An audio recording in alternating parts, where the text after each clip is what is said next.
Hello Leo, welcome dito sa iyong reading March 8 to 14 or kung kailan mo ito makita matsyempohan. Hello sa ating mga loyal followers, subscribers sa YouTube, Facebook, yung mga kababayan natin dito sa Pinas at sa iba't ibang bansa na laging nanonood, sumusuporta ng ating mga reading sa YouTube and Facebook. Hello and welcome sa mga bago dito. Don't forget to subscribe sa ating YouTube. Pa-like and follow na rin yung ating Facebook, Instagram, TikTok. Shoutout sa ating mga YouTube channel members.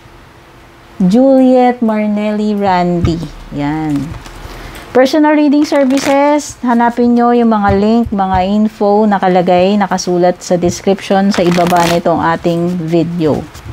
Dumiretso kayo sa aking FB page kung balak nyo mag-book ng mga reading services. Tignan na natin, Leo, ano ba tong mga energies na meron ngayong March 8 to 14.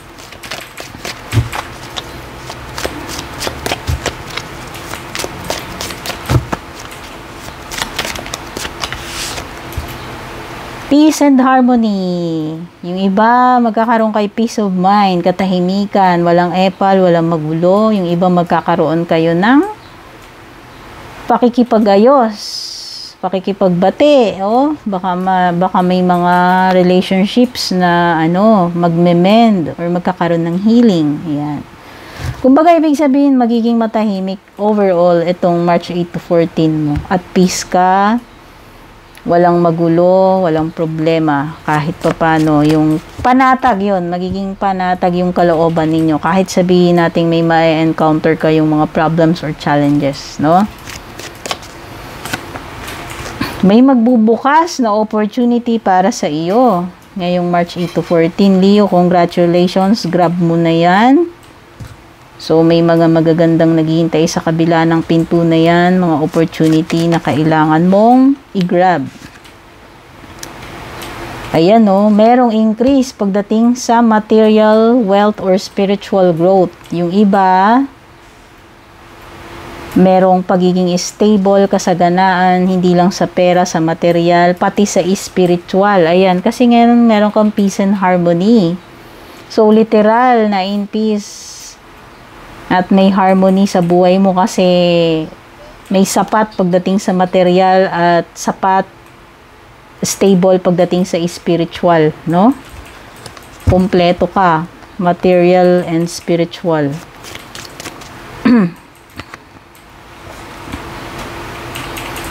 Okay, iba makaka-experience kayo ng mga pangyayari na hindi kayo matutuwa or masasatisfy sa magiging outcome or kalalabasan. Ayan. Kung ano man yung mga tinutukoy na yan.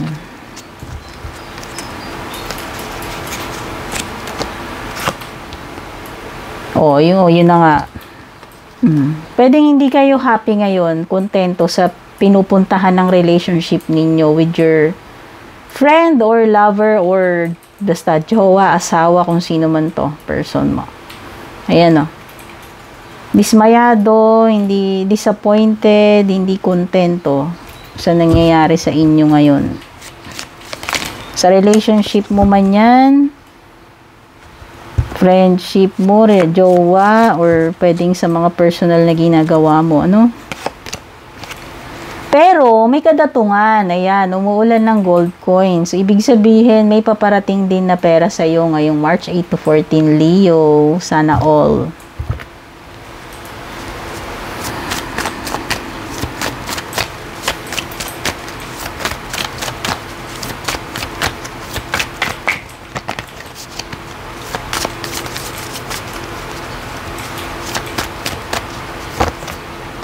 Emperor, Aries energy, mukhang wala ka ngayon sa control, ha? Better be in control of your own circumstances, no? Huwag kang magpadala sa kung ano-anong direksyon. Ikaw dapat na nagmamanage ng buhay mo or kung ano man itong mga minamanage mo. Meron ngayong parang kawalan ng responsibility or parang nami-mismanage yung mga dapat na minamanage niya. Ayan. May mga situation na nami-mishandle mo, Leo. Kaya you bring back the power. Ikaw dapat ang nagko-control dito. Ikaw dapat ang nagde-decide, gumagawa. Buhay mo yan eh. So, you are in control, no? Do not let anyone manipulate you or parang megalomania kayo, yung binubuli because of power. Yan. Pwedeng may misuse of power dito. Someone who is very dominant. Parang manipulative. Hawak ka niya sa leeg. Wag ganun, no? May partnership na paparating sa iyo. Romantic man ito or hindi. Ayan. So, papasok ka sa isang samahan. Romantic relationship. Business partnership. May good news, no? Sabi ko na may mga perang paparating, material, spiritual growth, opportunities na magbubukas. Ayan. So, possible ito ay good news pagdating sa career or business.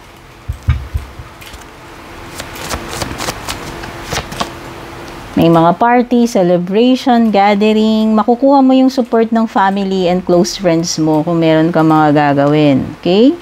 O baka may mga okasyon, birthday, binyag, kasal, anniversary, ayan. May basta mga bagay na ipagse-celebrate, no? Ayan. Pwede may mga bonding moments, ayan, with family or friends. May mga inuman, parties, reunions, gathering. Pwedeng mga reunion to, ayan, family reunion man yan, class reunion, basta meron ditong mga magsasama-sama uli, magtitipon-tipon, happy-happy, bonding-bonding. May mga memories na, chine-cherish ka na, may mga reconnections from the past, ayan, like reunions, no? Kaduguman ito, kaibigan or past person. May fire sign energy, di ba? Sabi ko nga, Aries, strong. Aries, Leo, Sagittarius energy. Okay, nawawalan ka nga ng control. Nawawalan ka pa ng confidence. Leo, ibalik mo yan. Ikaw dapat ang in control sa buhay mo at wag dapat mawawala itong confidence na ito. Sabi ni Queen of Wands. Parang hindi ka ganon ka-confident about something no? Kaya siguro may tendency to fail kung ganyan yung patingin mo sa sarili mo. Tingnan natin pagdating sa love life. Soul contract. So, pwedeng yung iba dito, may kasunduan na kayo. Pwedeng yung iba engaged na. Pwedeng yung iba kasal na.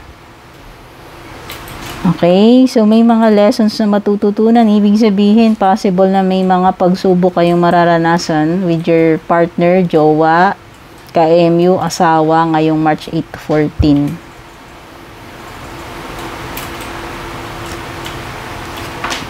So, nasa sa inyo na yan kung magpapakababa kayo dyan na mawawalan kayo ng pride or paiiralin ninyo yung pride nyo about this situation na nangyayari sa inyo magjowa or mag-asawa.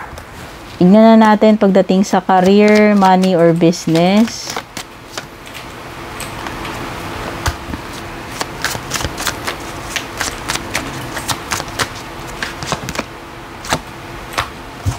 Performance evaluation, pwedeng iba sa inyo, may mga tinitignan yung inyong work experience, yung inyong background, no? Possible na yung iba may opportunity pagdating sa pagiging leveling up pagdating sa career, like promotion. Ayan. So kung nag-i-intent kayo, tina-target nyo itong specific job, career na ito, position, possible na magbukas yung opportunity para sa inyo. Yun nga lang, kailangan pa nilang i-evaluate ikaw, Leo, kung ano ba yung mga naging experiences mo, ano ba yung mga advantages, kumbaga, ano ba yung mga nakikita nila sa'yo para ikaw ay mag-fit dito sa tina-target mong position.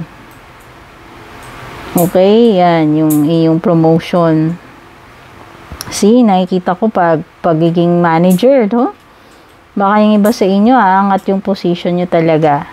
May nakakitang management dito Make sure, Leo, na ginagawa mo yung job mo Make sure din na hindi ka nagpapa-abuse like ginagawa mo yung mga gawain ng iba. Let them do their work, their jobs, no?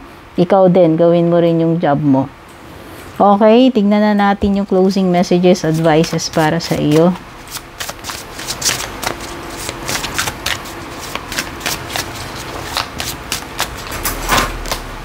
Wonder, may you see the whole picture. Leo, siguraduhin mo nakikita mo lahat ng anggulo ng isang sitwasyon, lahat ng sides ng story.